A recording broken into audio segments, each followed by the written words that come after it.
जय श्री ओम जय श्री ओम नमो अनंताय नमो सिद्धाय नमो आयनीयाय नमो वज्राय नमो योगे सजसाधुरम्।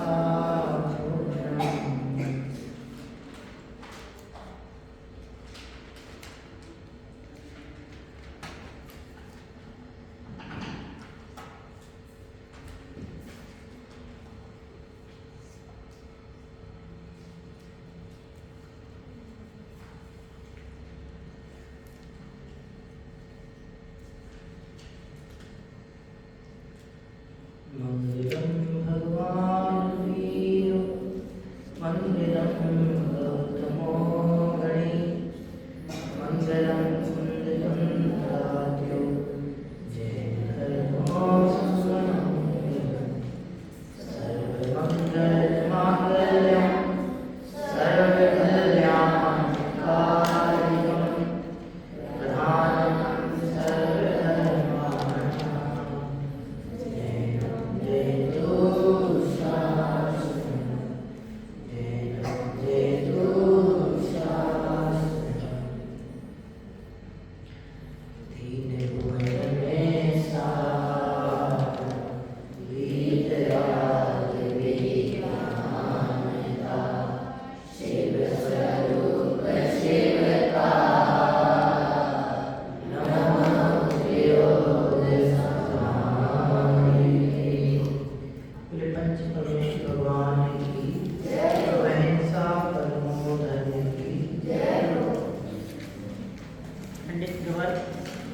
दौलत राम जी साहब द्वारा रचित ग्रंथ श्री छेड़ाला जी अपन नाम लघु समय साथ हमारे सामने विराजमान है।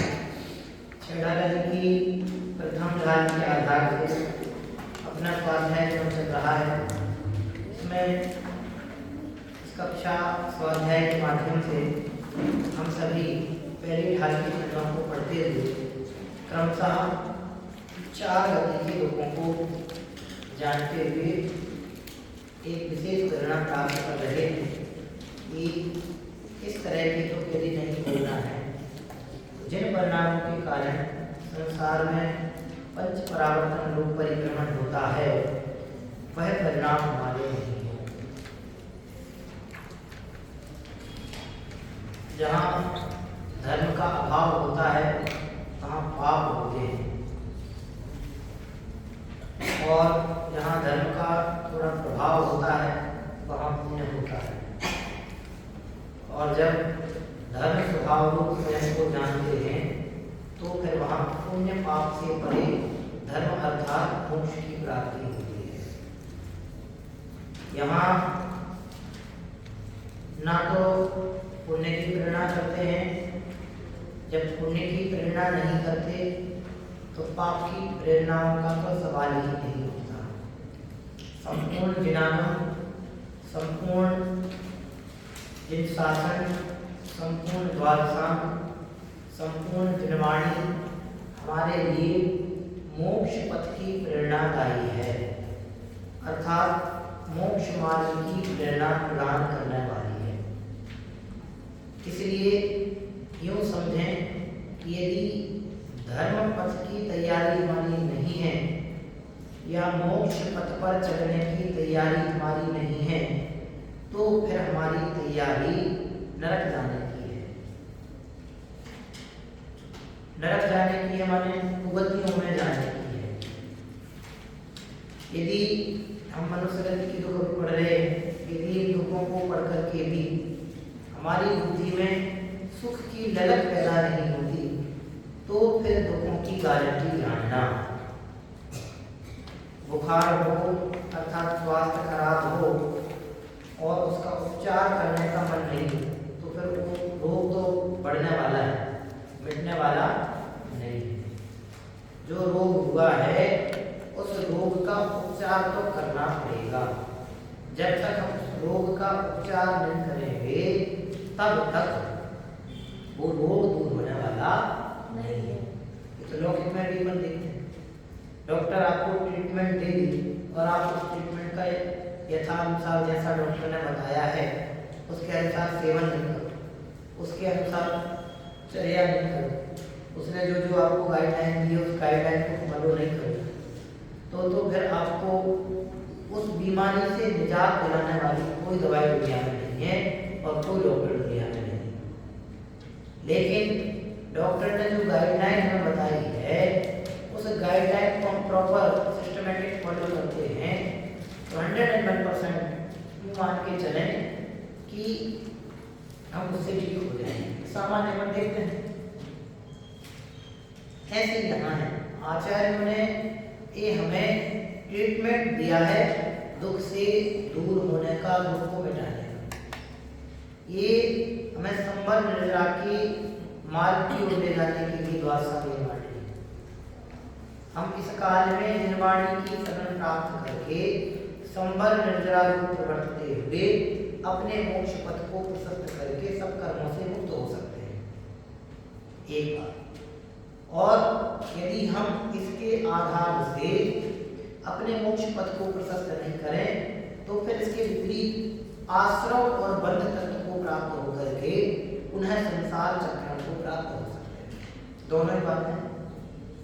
तो ये जो दुख हम पढ़ रहे हैं, हमने मनुष्य की दुख पढ़ना प्रारंभ किया था, यहाँ बचपने के लोग बताए थे, उसमें मैंने एक बात कही थी कि बालपने में ज्ञान न लगे।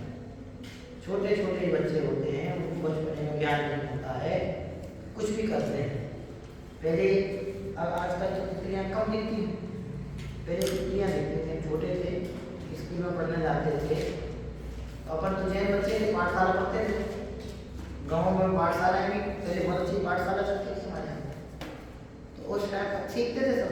तो अपन लोग तो इतना जानते थे किसी जीव को मारना सताना पाप है, इतना पढ़ने पर लगा, तो अपन लोग इतना नहीं करते हैं। लेकिन और बच्चे जो आते थे, बहुत सारे स्कूल में तो सब बच्चे आते हैं, जो बच्चे आते थे लंचुआ खेलने गए, घास नहीं आती, कुछ फूल के छोटे छोटे पौधे लगे थे तो वहाँ बैठे थे। वे बच्चे क्या करते थे, उन्हें नहीं पता कि ये जीव है, इसको छेड़ेंगे तो हिंसा होगी, तो वे आके उसको छेड़ते थे, तितली को पकड़ते थे। तितली जा रही, मान लो एक तितली बैठी है, ऐसे पंखे से उसको पकड़ देंगे, वो करते थे। फिर कुछ कुछ तितलियाँ ऐसी होती कि उड़ के अपने आगे बैठ गए तो उसको पकड़ लेंगे ऊपर। अब उन्हें नहीं पता कि ये जीव को किसी को ऐसा उल्टा लटका दे। अब आप कल्पना करो आपके बाल पकड़ के यूँ हिला दे, पकड़ के उठा दे, तो कैसा लगेगा? तकलीफ होगी कि नहीं होगी? ऐसे तितली के प्यारे प्यारे मुलायम से कोमल कोमल पंख पकड़ के ऐसे पकड़ देते थे, उस समय उनको अकल नहीं होती थी। अब ये अकल नहीं होती थी माने ज्ञान ना, समझ में? अकल नहीं होना माने ज्ञान ना, उनकी एज में उनको इतना नॉलेज नहीं था। जब नॉलेज नहीं था तो उस नॉलेज के अभाव में पाप कर जाते थे। एक बात ध्यान रखना, जो लोग ऐसा समझते हैं कि हमसे तो अनजाने में हो गया, हम तो जानते ही नहीं, तो वहाँ डबल पाप है। कैसा डबल पाप है? सबसे पहला पाप तो यह है कि आपने जाना नहीं। आप बोलते ना हम तो जानते ही प्यार नहीं हो, बाय मिस्टेक कभी ऐसा हो तो सोचना, हम तो जानते नहीं जानते। पहला क्यों नहीं जाना? जानने की ताकत थी, क्यों नहीं जाना? बात समझ रहे हो क्या कहना चाह रहा हूँ? माने हम नहीं जानते हैं, हमें नॉलेज नहीं है, ऐसा कह के पाप से बच नहीं सकते, फिर वहां दोगुना पाप। क्योंकि संपूर्ण जिनागम हमें पापों से छुड़ाने के लिए, अशुभ से बचाने के लिए। हम नहीं जानते ऐसा कह के हम गलतियां करते हैं तो फिर वो डबल घातक है। तो फिर वो लोग जान के पाप करेंगे तो वो भी मार्ग ठीक नहीं। क्यों? जब आप जानने लगते फिर भी पाप कर रहे, समझ रहे? दोनों तरफ की बात समझे। जब तक नहीं जानते थे पाप कर रहे तो वहां पे भी परेशानी, तो यहाँ जानने के बाद भी पाप कर रहे तो भी जानबूझ के कर रहे। इसलिए दोनों ही कथनों से ये समझना कि किसी भी परिस्थितियों पाप में नहीं समझना। अनजाने में किए गए पापों से बंद नहीं होता, ऐसा नहीं है, वे भी दुख के ही कारण है। इसलिए ये नहीं सोचना कि हम बचपने में हैं तो पाप से बच गए। हमारी उम्र छोटी है, छोटी उम्र हमने जैसे 8 साल के बाद भगवान बनने की लायकात हो जाती है तो फिर नरक जाने की लायकात भी बन जाती है, नरक जाने की लायकात भी बन जाती है। समझ में है ना? मोक्ष के द्वार खुले हैं तो विपरीत परिणमन करेंगे तो पाप के द्वार भी, नरक निगोद के द्वार भी खुले हैं। समझ में है? नरक के द्वार दुनिया की ऐसे द्वार, 2 द्वार जो कभी बंद नहीं होते, एक तो संसार के द्वार, दूसरे मोक्ष के द्वार। ये मंदिर के दरवाजे बंद हो सकते हैं, मोक्ष के दरवाजे बंद नहीं होते। समझ में है? मंदिर के दरवाजे बंद सुरक्षा की दृष्टि से कर दिए जाते हैं, लेकिन मोक्ष के दरवाजे बंद नहीं होते। 24 घंटे खुले और सबके लिए खुले हैं। जैन हो, अजैन हो, जिनेंद्र भगवान को मानने वाला हो, नहीं मानने वाला हो, पता नहीं कब के जीव का कैसा पुरुषार्थ जग जाए, कैसे अच्छे परिणाम हो जाए, कैसे उसको पता लग जाए कि हमने तो भैया अभी तक बहुत निष्ठे की हो, अब मोक्ष जाना है, बस बढ़ जाए मोक्ष मार्ग। लिख रहे बालपने में ज्ञान न हो, बचपने में ज्ञान नहीं हो तो ज्ञान के अभाव में पाप रूप बढ़ता है। फिर दूसरा लिखा तरुण समय तरुणी रत रहो। जवानी में विवाह होने के बाद अपनी पत्नी को मस्त बना देना, वो भी पाप है। विषयों की अंधता मोक्ष से दूर करती है। विषय भोगों की बुद्धि नियम से पाप में ही प्रवर्ताती है। अत्यधिक विवशाएं, अत्यधिक इच्छाएं नियम से पाप का ही कारण है। जितनी जितनी इच्छाएं उतने पाप। एक एक इच्छा की पूर्ति के लिए कितने कितने प्रकल्प करते हैं। भूख एक लगती है, आडंबर कितने, गैस इकट्ठा करो, आग जलाओ, आटा लाओ, मसाले लाओ, इन सब चीजों में कितने पाप सोचा कब किया जाए। तो इच्छा एक, पाप अनेक। समझ रहे मेरी बात? कितने जीवों की हिंसा करते हैं, जलकाय जीवों की, अग्निकाय जीवों की, वायुकाय जीवों की, जो वनस्पति काय की जहरीली सब्जियां लेते हैं उनकी, और पृथ्वी पे है तो पृथ्वी काय की है।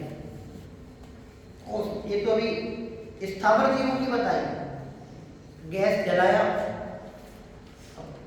आपके आजू बाजू ध्यान नहीं दे रहे ना, समझ में? नीचे से कोई चींटी आ रही, तरह जीव है चींटी, लट पील 3 इंद्रिय जीव है, पील मतलब चींटी, पढ़ क्या है, लट पील अली आदमी, चली जाए मर जाए, होगी ना तरह चींटी। तो मैं आपसे ये कहना चाह रहा हूँ कि इच्छा एक और पाप अनेक, तरुण समय तरुणी रत। एक लिखा है तरुण समय तरुणी रत रहो, एक लिखा है, लेकिन इस उम्र में अनेक तरह के प्रकल्प होते हैं, विचार होते हैं, उत्सुक परिणाम होते हैं, जिनकी समाज में स्वयं करनी है। आज मोबाइल आदि के माध्यम से इतनी विकृति मतलब समाज में फैलती जा रही है कि परिणाम की संभाल नहीं होती। जरा सी दुर्लभता अपन को बहुत बड़े गर्भ में गिरा देती है। गलतियां हो जाएं तो उन गलतियों को समय पे सुधारना सर्वोत्तम है। ये उम्र ऐसी होती है कि इस उम्र में एक अनावश्यक विचार आए बिना नहीं रहते, और उन विचारों का मिटाने का उपाय है तत्वाभ्यास। उन पाप परिणामों से बचने का उपाय है निर्माण। उन कुशील वाले परिणामों से बचने का उपाय है जिन देव शास्त्र गुरु की शरण। तरुण समय तक उम्र की बात बता रहे कि बचपने के बाद आप युवावस्था में प्रविष्ट होंगे तो उस युवावस्था में नाना प्रकार के बात होते हैं। घूमने फिरने की पार्टी पहले साथियों होती थी, लेकिन मैंने बताया अभी भी मैंने खुद देखा कुछ समय तक, दादी के जमाने में तो था ही, हमने अपने समय में भी देखा है कि विवाह होते थे, विवाह के बाद पति पत्नी तीर्थ यात्रा के लिए जाते थे। आजकल पाप कमाने के लिए इधर उधर घूमने जाते हैं। समझ रहे मैं कहाँ इशारा कर रहा हूँ? ये परंपरा इस समय की आज की दुर्दशाएं। तो पहले इतना अच्छा माहौल था, आज चारों ओर से संस्कृति विकृत होती जा रही, सदाचार प्रश्न चिन्हित होता जा रहा है, समाज को कोई पढ़ी नहीं है, युवा धर्म से विमुख हो रहे हैं। तो ऐसे चारों ओर पाप में जो वातावरण फैला है उसमें युवा सब जगह धर्म से विमुख ही तो हो रहे। कितने कितने हैं अवस्था में, युवा अवस्था में पाप की तो करते। अपन को क्या लगता है बड़े हो जाएंगे पैसा कमाएंगे, बिना पाप के पैसा कमा के दिखाओ। पापाचार हुए बिना पैसा नहीं कमा सकते। यदि पैसा कमाने में पापाचार नहीं होता तो मुनिराज सर्व आरंभ परिग्रह छोड़ के क्यों दीक्षा लेते? बात समझ रहे मैं क्या कहना चाह रहा हूं? बिना पापाचार के पैसा नहीं कमा सकते। बोलो अपन तो नौकरी करेंगे, नौकरी में क्या परिणाम उथल होंगे कि नहीं? कभी आपसे किसी को आपको किसी से कम पेमेंट मिलता हो और किसी को आपसे ज्यादा मिलता हो और काम दोनों की एक ही हो तो तत्काल आसमान साथ पे उस पर चला जाता है कि नहीं चला जाता है? वही परिणाम खराब हो जाते हैं, वही कसाय बढ़ जाती है और वही कसाय पाप है। उसी कसाय से बंधन होता है, वही कसाय हमारे परिणामों को खराब करती है, मलिन करती है। वही बता रहे कि एक कहा तरुण समय तक नीरज कहा माने अकेला वही नहीं, ये तो एक मोटे रूप में बता दिया कि जवानी युवावस्था अपनी कैसे खत्म हो जाती है, लेकिन अकेले वही नहीं। मैंने उस दिन गिनाया भी थी आपको, विवाह होते ही पहले अकेले की चिंता, फिर पत्नी की चिंता, फिर बच्चों की चिंता, फिर परिवार की चिंता, फिर पढ़ाई की चिंता, फिर उनके विवाह की चिंता। जब सब कुछ हो गया तो फिर अपने रवानगी की चिंता। सारा जीवन ऐसे निकल जाता है।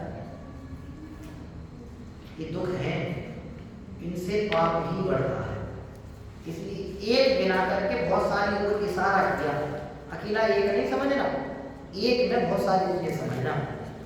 फिर लिखा अर्ध मृतक संबूढ़ापन, अधे मरे व्यक्ति के समान अवस्था हो जाती है वृद्धावस्था। सर्व ओर से पराधीनता है, कोई जरा सा भी सहयोग करने के लिए नहीं आता। घुटनों में दर्द हो जाए और व्हील चेयर पर चलना पड़े तो व्हील चेयर चलाने वाले नहीं मिलते। अभी यही की घटना है बांसवाड़ा की, एक कंपनी है, उस कंपनी का मालिक कई करोड़ों अरबों की फैक्ट्री है, सैकड़ों वर्कर लोग यहाँ काम कर रहे, सगे उसके दो बेटे और पिता भी कंपनी में आते हैं। कल ही सुना है मेरे भैया आए थे, वो व्हील चेयर पे हो गए पिताजी। अब वो गाड़ी चला रहे हैं तो व्हील चेयर अपने आप तो चले, कब तक चलाया आपने अपने हाथ से? आजकल तो वो वैसे भी आ गई इलेक्ट्रिक वाली, तो भी उन्होंने दो आदमी लगा रखे उसको चलाने के लिए, उनकी केयर करने। खुद के पुत्र काम नहीं आते, सारी दुनिया को तो छोड़ दो।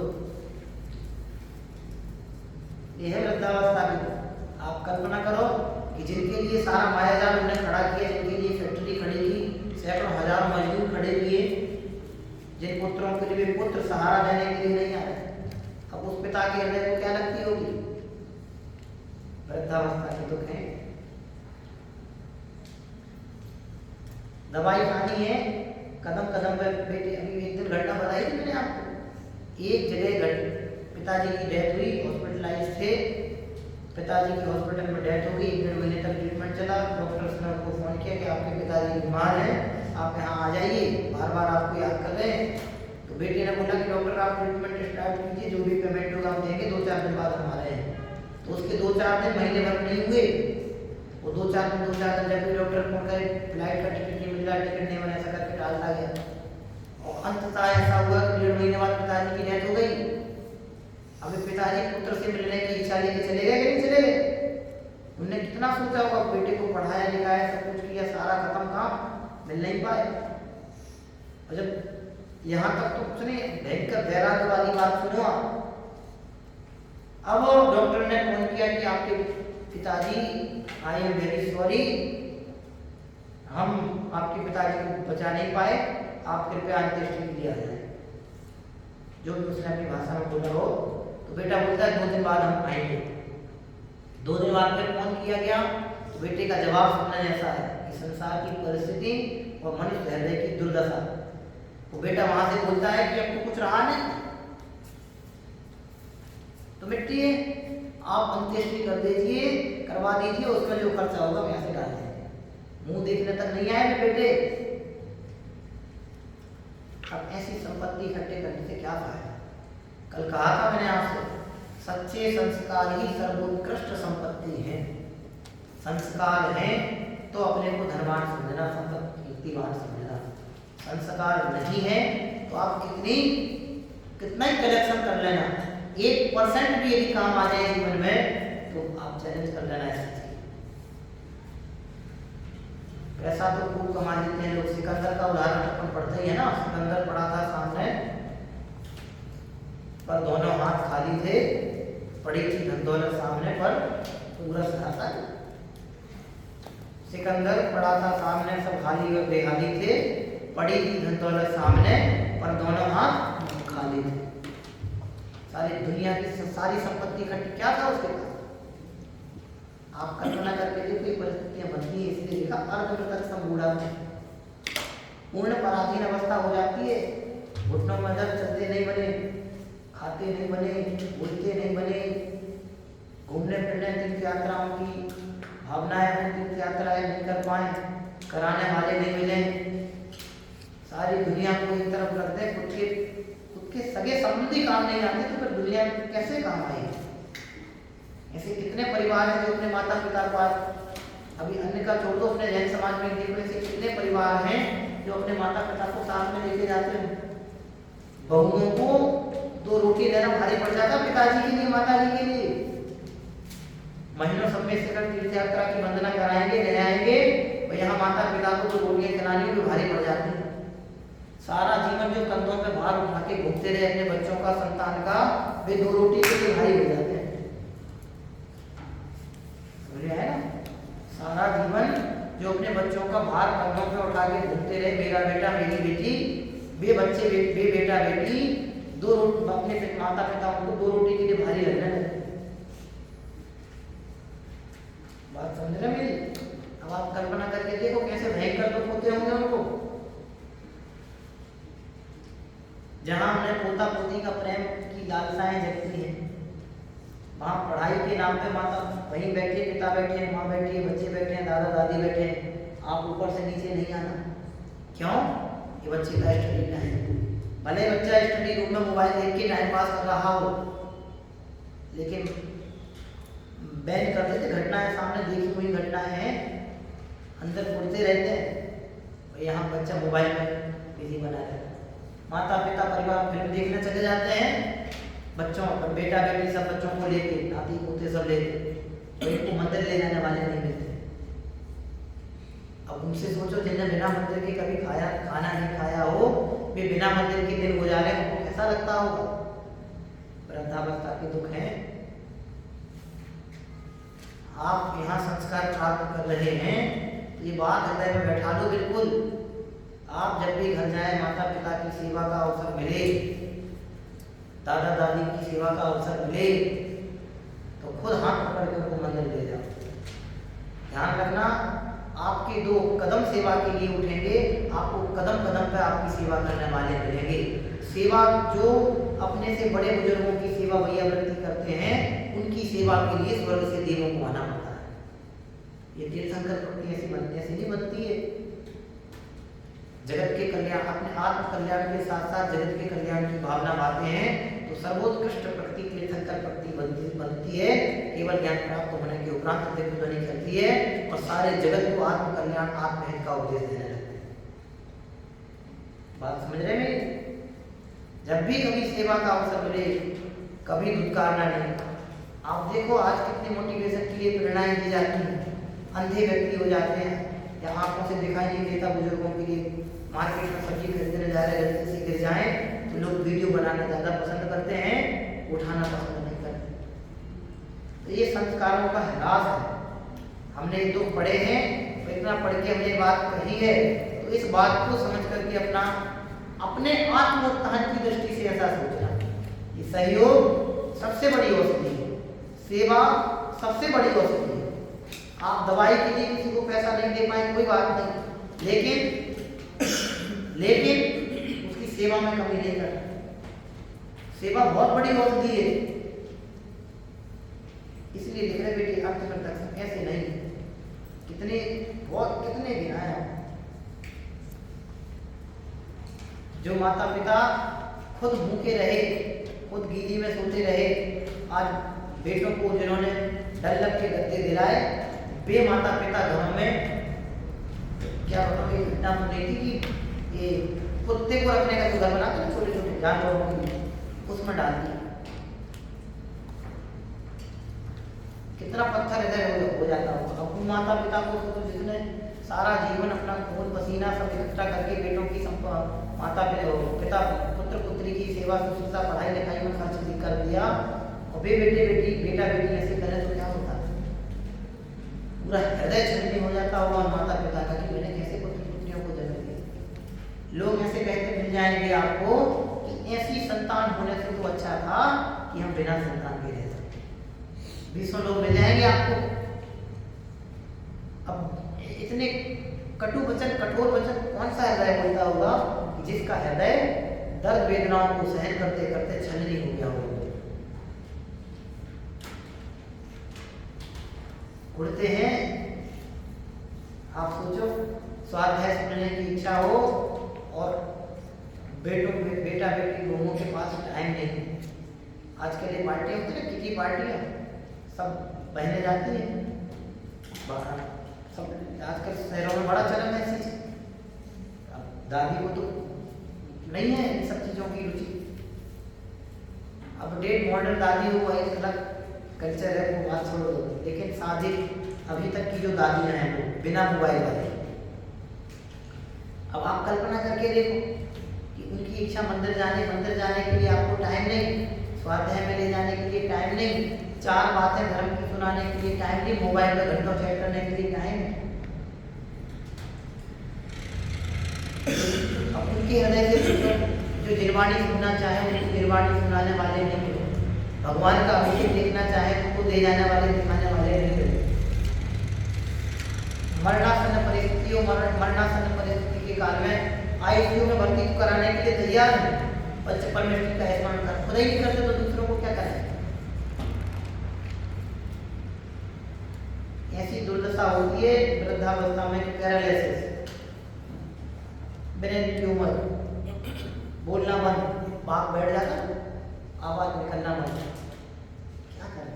नलियों से नाक से नली डली है, मूत्रालय से नली डली है, क्या बोल नहीं पा रहा, चल नहीं पा रहा, पड़े।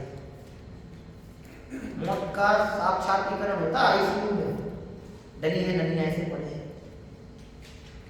इसलिए मैं हमेशा कहता हूँ, सभी कहते हैं, हमने तो गुरुजनों से सुना है, सीखा है कि नरक का द्वार देखना हो तो अस्पताल चले जाओ। जितने बड़े बड़े अस्पताल जाओगे उतनी बड़ी बड़ी वेदनाएं देखने को मिल जाएंगी। इसलिए बता रहे बेटे ऐसी अवस्थाएं होती मनुष्य गति में, ये सब दुख हैं। अभी तो मनुष्य गति की चर्चा कर रहे हैं। ये बताया था मैंने आपको, पैर में कैंसर हो गया, कैंसर बहुत बड़ी बीमारी मानते हैं, लाइलाज बोलते हैं, आजकल तो चल आता भी है कि इलाज ढूंढ रही है, लेकिन सारे केस अनसक्सेस ही जाते हैं उसमें।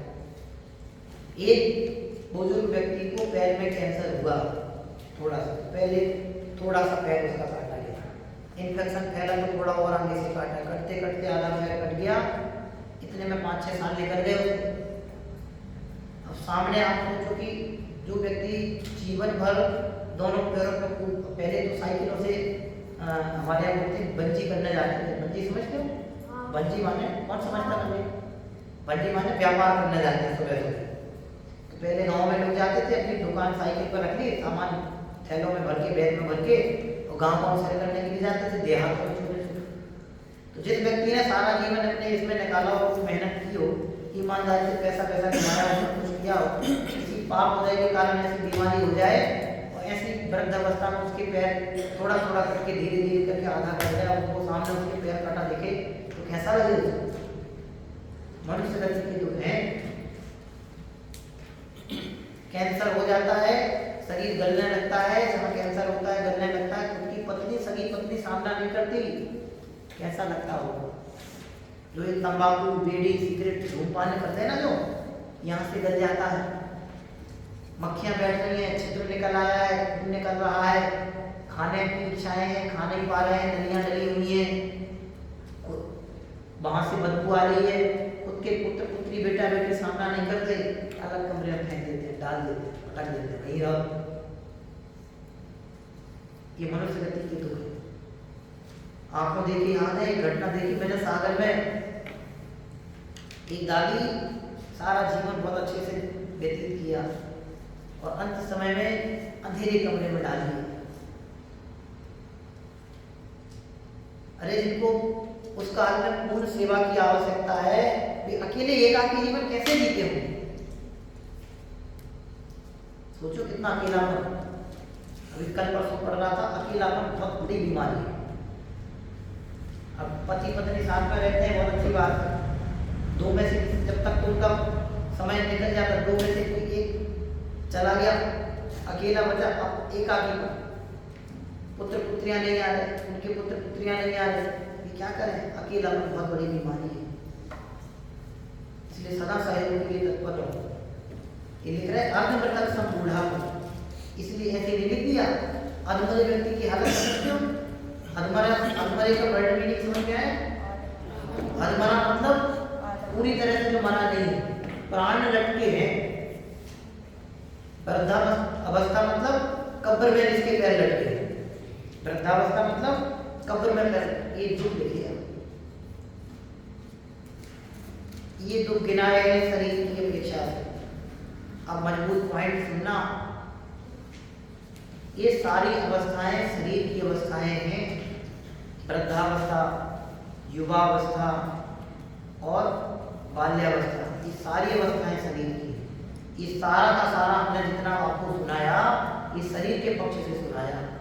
जिनको शरीर से मोह है उनको ये बीमारियां और दुख है, जिनको इस शरीर से मोह नहीं है, ऐसे तत्वज्ञानियों के लिए किंचित मात्र भी दोष नहीं। जो धर्म की शरण में है, जिन्हें धर्म का स्वरूप ख्याल में है, वे कैसी भी भयंकर परिस्थिति बन जाए, मृत्यु के घोर काल में भी तत्वज्ञानी कभी दुखी नहीं है। धर्मात्मा किसी भी परिस्थिति में कभी दुखी नहीं होते और विधर्मी किसी भी परिस्थिति में सुखी नहीं होते। विधर्मी कभी सुखी नहीं होते। ये सारे दुख शारीरिक शरीर की अपेक्षा से, इसलिए प्राप्त समय में पर्याप्त तत्वाभ्यास हमारा हो जाना चाहिए। मरती दुनिया या मरने के काल में दूसरे की आवश्यकता नहीं पड़े, अंदर से इतने मजबूत हो जाए कि पंच परमेष्ठी ही पूज्य हैं। कैसी भी परिस्थिति हो जाए, आप कल्पना करके देखो, बस में जा रहे आप तो लेटे हो, ये घटना हुई, रिसेंटली घटना है, कुछ दिन पहले जा रहे थे, बस ऐसी भयंकर घड़ी, स्लीपर कोच था, 20 लोग बंदी स्पॉट डेथ हो गई बस की। लेटे लेटे कहाँ की नहीं, कि मुंबई से चली थी बस, मुंबई से बस चली, जिसको जहाँ जाना अपने गंतव्य की ओर, तो कहाँ पहुँच गए, टिकट लिया कहीं से कहीं तक का, पहुँच गए दुनिया से बाहर। अब आप सोचो, उसने सोचा ही नहीं होगा कि मौत आने वाली है, निकले थे मुंबई से यात्रा करने के लिए, पहुँच गए दुनिया की यात्रा के बाहर। कब किसका अंत समय आ जाए, इसलिए इन सब चीजों को विचार के अनादि से आज तक जो नहीं किया, अब वो करने की बात है। सारे कोई भी काम दुनिया के आपके भरोसे रुकते हो तो आप बता दो, सिवाय भ्रम के। हमने भ्रम पाल रखा है कि हम दुनिया चलाते हैं, परिवार चलाते हैं, हम विद्यालय चलाते हैं, हम प्रिंसिपल हैं, हम ये हैं, हम प्राचार्य हैं, हम वो हैं, हम ये हैं, कलेक्टर हैं, प्रधानमंत्री, सारा भ्रम है। सिवाय भ्रम के दुनिया में कुछ नहीं। इसलिए बेटे ये सच्ची पढ़ाई है, इसके माध्यम से अपनी सच्ची समझ विकसित होती है। धर्म के अध्ययन से सच्ची समझ विकसित होती है, और जिसके सच्ची समझ विकसित हो जाती है, वे सर्व प्रकार के दुखों से बच जाते हैं। और जिनके सच्ची समझ विकसित नहीं होते हैं, उन्हें सर्व प्रकार के दुख आके घेरने लगते हैं। समझ में आया ना? जिनके सच्ची समझ विकसित नहीं होती है, उन्हें सर्व प्रकार के दुख आके घेरने लगते हैं, और जिनकी सच्ची समझ अर्थात धर्म जिनके हृदय में विकसित हो जाता है उन्हें सर्व प्रकार के दुख उनसे दूर भागते हैं। धर्मात्माओं को दुख स्पर्श नहीं करते और अधर्मियों से दुख दूर नहीं जाते।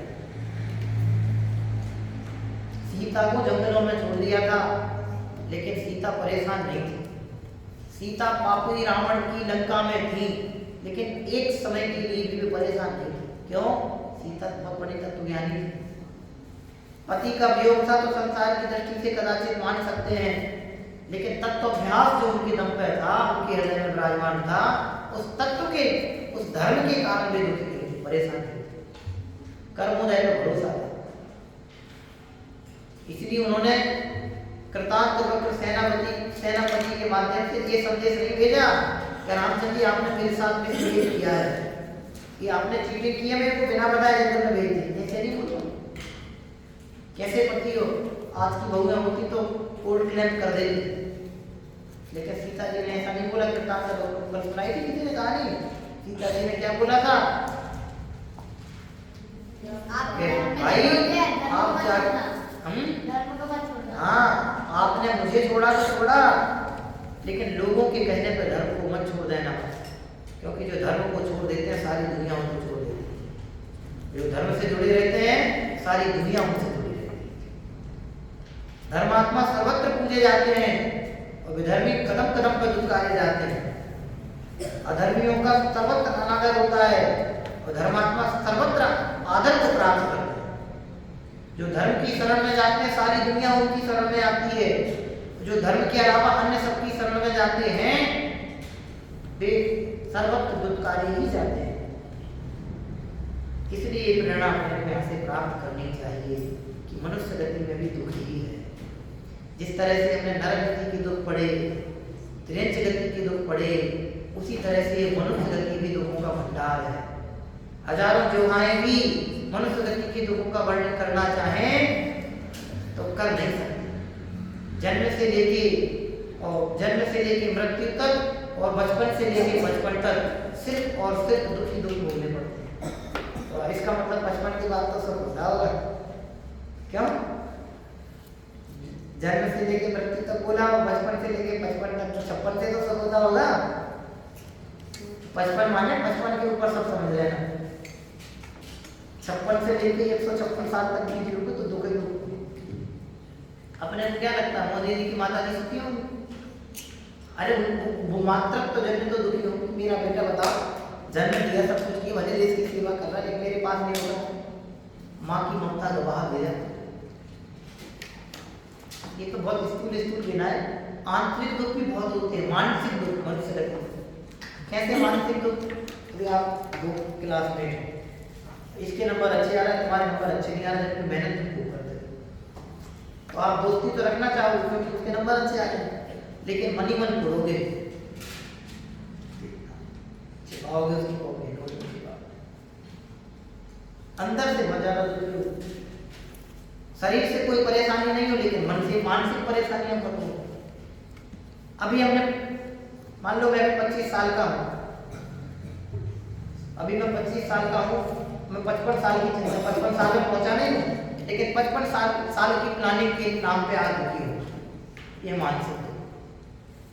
कल बीत गया, मैं 25 का हूँ, 20 से लेके 24 सब बीत गए, 1 से लेके 20 तक सब बीत गए, लेकिन अतीत में हमारे साथ जो घटनाएं हुई वे मन में आज भी बैठी हैं, उनको याद कर करके दुखी हो। मनुष्य कई तरह से दुखी हैं। कुछ दूसरों के दुख से दुखी हैं, कुछ खुद के दुख से दुखी हैं, कोई बिना उसके मतलब कामों का दुखी है, कोई मतलब नहीं फिर भी दुखी है, कोई तन दुखी है, कोई मन दुखी है, कोई कामों का दुखी है। तन के दुख दिख जाते हैं इसलिए दुख लगने लगते हैं, मन के दुख दिखते नहीं ना तो अपने को दुखी नहीं लगते। अपने को क्या लगता है कि जी बाबा लोग बन जाते हैं कि बड़ी सुखी हैं, जी बाबा बन जाते हैं बड़े बड़े वो सब करते हैं सुखी हैं, देखते तो गाड़ी में है, सम्मान नाला सब, लेकिन अंदर से जाके देखो, अरे मैसेज हो जाते हैं। मेरी सभा में 500 लोग सुनने आ जाए और नमन जी की सभा में 50 लोग नहीं आए तो नमन जी मन से नाम दिए बाबा को समझ लेना था। हमारे प्रचलन 50 लोग बैठ जाए, तुम्हारे 5 नहीं बैठे तो लगने लगता है। इसका मतलब सही मायने में अपने धर्म का स्वरूप ये मन के लोग बहुत हैं। तुम्हारी थाली में रोटी जो आई उसमें घी ज्यादा हो और तुम्हारी थाली की रोटी में घी कम हो, तो तुम्हें वो घी तो लगा है थोड़ा सा कम है, तो उसकी 2 बूंद तुम्हें घी की ज्यादा नजर आ जाएंगी। लेकिन तुम्हारी पे भी घी लगा है, तुम ये नहीं सोचोगे कि चलो बिना घी की तो नहीं खानी पड़ेगी। लेकिन उसकी थाली की रोटी में घी ज्यादा देखते ही तुम्हारे कहोगे कुछ नहीं, लेकिन मन में परिणाम खराब होंगे तो घी होने लगोगे बेमतलब के। महिलाओं में प्रवृत्ति ज्यादा देखी जाती है। इसलिए बेटे मनुष्य गति भी दुखों का भंडार है। अंत में इतना समझ लो कि जैसे 2 गतियों से दुख हम पढ़ के आए, तीसरी गति के पढ़ रहे हैं, जैसे उन गतियों में दुखों का कोई ठिकाना नहीं था, पार नहीं था, किनारा नहीं था, ऐसी ये मनुष्य गति भी है जिसको हमने प्राप्त करके बैठे हैं। इसमें भी दुखों का कोई किनारा और ठिकाना और पार नहीं। अपार वेदनाएं, कदम कदम पर वेदनाएं, कठिन कठिन से कठिनतम, कठिन कठिनतर और कठिनतम, तो कठिनतम से कठिनतम वेदनाएं यहाँ पे भूख की, लाचारी की, बेबसी की, बदनामी की, सम्मान की, असम्मान की, रोग की, शोक की, भय की, आपदाओं की, विपदाओं की, पराधीनताओं की, हत्याओं की, ये तमाम सारी वेदनाएं देखने में आती है। ये तमाम सारी वेदनाएं मनुष्य अवस्था में देखने में आती है। इसलिए बेटे मनुष्य गति में भी दुख ही दुख है। ऐसा सोच करके ये निर्णय करना कि संसार के किसी भी कोने में जरा सा भी सुख नहीं है।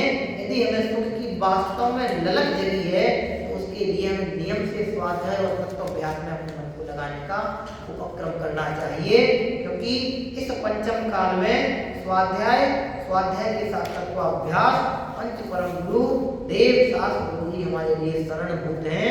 अन्य कोई हमें दुख से बचाने वाला नहीं है। इनकी आराधना, इनके बताए हुए मार्ग की आराधना और उसकी आराधना के साथ साथ स्वयं के तत्व की आराधना ही हमें शुद्धात्म तत्व की उपलब्धि पूर्वक मोक्ष तत्व की उपलब्धि कराने में सहायक है। ऐसा सोच करके इन दुखों से बचने का प्रयास करना, शेष सर्वत्र दुख ही जानना। इस तरह से हम भी संसार में दुख है ऐसा निर्णय करके आत्मोत्थान के कार्यों में अपने जीवन को लगाएं, धर्म वृद्धि के रूप में अपने जीवन को व्यतीत करें। समझ में आया ना? तो अपने जीवन की सार्थकता सिद्ध होगी, दुखों से बचने के उपाय की प्राप्ति होगी। हम सब भी दुखों से बचें, संसार से छूटें, शीघ्र ही सिद्ध पद की प्राप्ति हो, ऐसी परम पवित्र भावना से अभिराम देते हैं। पूरे पंच भगवान